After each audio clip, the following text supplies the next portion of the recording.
جی بسم اللہ الرحمن الرحیم. السلام علیکم ناظرین. اس وقت ہم موجود ہیں لاہور کے علاقہ سبزہ زار H1 بلاک میں اور ہمارے ساتھ موجود ہیں ڈاکٹر ساجد علی. ڈاکٹر ساجد علی سے آئیے جانتے ہیں ہمارے ناظرین کو کہ بڑھتی ہوئی انسان کو جو بیماریاں لگ رہی ہیں ان کے حوالے سے یہ ایک میسیج دینا چاہتے ہیں. آئیے ان سے جانتے ہیں. جی السلام علیکم. وعلیکم السلام. جی فرسٹ آف آل بہت بہت شکریہ کہ آپ تشریف لائے اور میں نے کوئی اپنے کمنٹس پاس کر سکتا ہوں عوام کے لیے اور DNN کے لیے. Thank you very much. اصل میں چیز ہے کہ ہم اپنی صحت پہ توجہ دینا چھوڑ گئے ہیں. صحت ایک انمول قسم کا تحفہ ہے اللہ کا. اگر آپ اس پہ توجہ نہیں دیں گے لاغر ہوتے جائیں گے. آپ کی زندگی کلیپس ہو جائے گی, رک جائے گی, ٹھہر جائے گی. اس کے بہت سے فیکٹرز ہیں. سب سے پہلے ہے کہ صحت کے لیے آپ کی خوراک کا اچھا ہونا ضروری ہے. اگر آپ کی خوراک اچھی نہیں ہوگی آپ توانائی نہیں لے سکتے. ہم توانائی کن سے لیتے ہیں؟ دودھ سے لیتے ہیں, پھلوں سے لیتے ہیں, اجناس سے لیتے ہیں, گوشت سے لیتے ہیں. یہی چیزیں ہمیں پیور نہیں ملتی. یہاں پہ مجھے گلہ ہے اپنی حکومت کا جس کے پاس بے شمار وسائل ہیں. مسائل نہیں کہہ رہا ہوں, وسائل ہیں. ان کے پاس سارے ڈپارٹمنٹ ہیں. اس کے باوجود ملاوٹ کرنے والے ہمارے پاس موجود ہیں, ذخیرہ اندوز ہمارے پاس موجود ہیں. وہ لوگ جنہوں نے 10 حج کیے ہیں وہ ذخیرہ اندوز موجود ہیں. لوگوں کا حق کھانے والے ہمارے پاس موجود ہیں. ہمارے پاس ملاوٹ شدہ چیزیں دیتے ہیں. دودھ ہمارے پاس بے تحاشا پورے لاہور میں ہزاروں نہیں لاکھوں لیٹر دودھ 2 نمبر فروخت ہوتا ہے. اس کا چیک اینڈ بیلنس کس نے کرنا ہے؟ اس کا چیک اینڈ بیلنس کسی بائر نے, خریدار نے نہیں کرنا. اس کا فوڈ انسپیکٹر نے کرنا ہے. فوڈ انسپیکٹر تنخواہیں لے رہے ہیں, ان کو کوئی پوچھنے والا نہیں. لوگ ان سے ڈرتے ہیں, شکایتیں کریں تو کس سے کریں؟ کسی سے شکایت نہیں کی جاتی. سب سے بڑا مسئلہ ہی ہمیں فوڈ کا ہے. ہمیں 2 نمبر فوڈ مل رہی ہے, ہماری صحت کیسے ٹھیک ہوگی؟ ہم خالص دودھ نہیں پی رہے ہیں, ہماری ہڈیوں کے مسائل کیسے ٹھیک ہوں گے؟ آرتھرائٹس ہمیں کیسے نہیں ہوگا؟ ملاوٹ شدہ دودھ سے ہم اپنے بچوں کو زہر پلا رہے ہیں. افسوس سے کہنا پڑ رہا ہے ہم اپنے بچوں کو زہر پلا رہے ہیں. تو ان بچوں سے کیسے امید رکھیں گے کہ وہ ایک صحت مند معاشرہ ہم پیدا کر کے دیں گے؟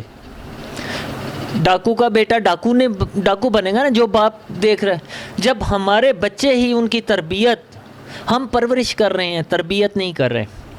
خدا را بچوں کی پرورش نہ کریں, تربیت کریں. پرورش اور تربیت میں فرق ہے. تو سیم یہی ہے کہ ہماری غذائیں لوگوں کو انسانیت سکھائیں, لوگوں کو ایمانداری سکھائیں, لوگوں کو دیانتداری سکھائیں تاکہ وہ بچے اس معاشرے کو اچھا ڈیلیور کر سکیں. پاکستان کو ڈیلیور کریں. سب سے بڑھ کے پاکستان ہے. پاکستان ہے تو ہم ہیں. یہ پاکستان کے ادارے ہیں تو ہم ہیں. اگر مثال کے طور پہ فوج نہیں ہے تو ہم کیا ہیں؟ کیا ہم پاکستان ایک نظریے پہ سے بنا تھا. ہمارا ڈیفنس, ہماری ریڈ لائن ہماری آرمی ہے. کوئی اسے کچھ کہتا پھر میری نظر میں آرمی ہمارا ریڈ لائن ہے, ہمارا ڈیفنس ہے. باقی چیزیں ادارے کو لے کے کون چل رہا ہے, کون ان کو کرپٹ کر رہا ہے, کون ٹھیک کر رہا ہے, اس میں ادارہ انوالو نہیں ہے, شخصیات انوالو ہیں. چیک اینڈ بیلنس ہے. یہاں کا فوڈ اتھارٹی کے انڈر کام کرتا ہے فوڈ انسپیکٹر. اگر کوئی ملاوٹ سے چیز بھیجتا ہے تو فوڈ انسپیکٹر جو ہے وہ غلط ہے, فوڈ ڈپارٹمنٹ غلط نہیں ہے.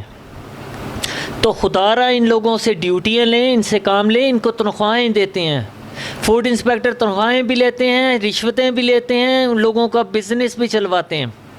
تو ان کا چیک اینڈ بیلنس ہونا ضروری ہے. ہمیں صحت مند معاشرہ پیدا کرنے کے لیے خالص چیزیں دینا ضروری ہے جس میں خوراک سب سے پہلے بڑھ کر ہے. اب ہم جب خوراک لے رہے ہیں اس کا ریئیکٹ کیا ہوتا ہے ہماری باڈی میں جا کے؟ النس, بیماریاں. اور اس کے اوپر ہم اتنے لیزی ہیں.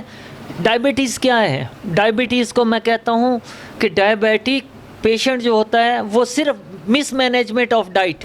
ڈائبٹیز جو ہے مس مینجمنٹ آف ڈائٹ. کس سینس میں؟ بہت زیادہ کھانا, بھوکا رہنا. ڈائبٹیز کا کنٹرول کیا ہے؟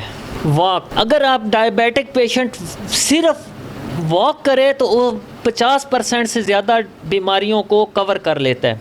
اور واک کیا ہوتی ہے؟ واک ہوتی ہے صبح ناشتے سے پہلے اور رات کھانے کے بعد. سارا دن آپ پیدل چلتے رہیں وہ واک نہیں ہوگی.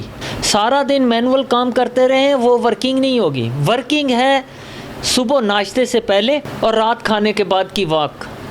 وہ آپ کی ڈائجسٹیو سسٹم کو بہتر کرتا ہے. جب آپ کا ڈائجسٹیو سسٹم بہتر ہو جائے گا آپ کی بیماریاں کم ہو جائیں گی. ساری چیز ڈپینڈ یہی کرتی ہے. انرجی کیسے لیں گے؟ یہی لیں گے. آپ گاڑی میں پیٹرول نہیں ڈالیں گے تو پیٹرول چلے گی کیسے؟ ہم خوراک نہیں کھائیں گے تو ہم کام کیسے کریں گے؟ مگر خوراک کھا کے اسے ایڈجسٹ کہاں کرنا ہے؟ وہ واک سے کرنا ہے، اور ہم واک نہیں کرتے. پھر ہم کہتے ہیں کہ ہمیں مختلف قسم کی بیماریاں، آرتھرائٹس ہے، ہمیں ڈائبیٹک پیشنٹ ہیں، ہائپرٹینسو ہیں. یہ ساری چیزیں ایسوسیٹیڈ ہیں ہماری خوراک سے، ہمارے لائف سٹائل سے. خدا را اپنا لائف سٹائل چینج کریں. جنک فوڈ سے دور رہیں، تلی ہوئی چیزوں سے فوڈ سے آپ ایوائڈ کریں. یہ آپ کے میکنزم سسٹم کو تباہ کرتی ہیں. جنک فوڈز، بازار سے برگر، شاورمے، یہ آپ کو تباہ کر رہے ہیں. ان کو آپ بہتر طریقے سے گھر میں جو کچھ بنائیں اس میں آپ نے 2 چیزوں کو کنٹرول کرنا ہے، نمک اور چکنائی. 2 چیزوں کو گھر میں کنٹرول کریں، آپ کے گھر میں کوئی بیماری نہیں ہوگی. اور مینول ورک کریں. اب تو ساتھ والے گھر میں بھی جانا ہو تو لوگ سمجھتے ہیں کہ موٹر سائیکل پہ اللہ کرے چلے جائیں تو بہت بہتر ہے، پیدل نہ جانا پڑے. تو جب پیدل نہیں چلیں گے، آپ ڈائجسٹیو سسٹم کو بہتر نہیں کریں گے تو بیماریاں آپ پہ حاوی نہیں ہوں گی. تو اور کیا؟ گورنمنٹ نے تو سارے کام چھوڑ دیے ہیں کہ مریض اپنی حفاظت خود کرے. ہم نہیں کریں گے. نہ ہیلتھ ڈپارٹمنٹ کام کر رہا ہے. ہسپتالوں میں جائیں تو شہر آباد ہیں، لگتا ہے کہ پورا پاکستان اس ہسپتال میں ہے.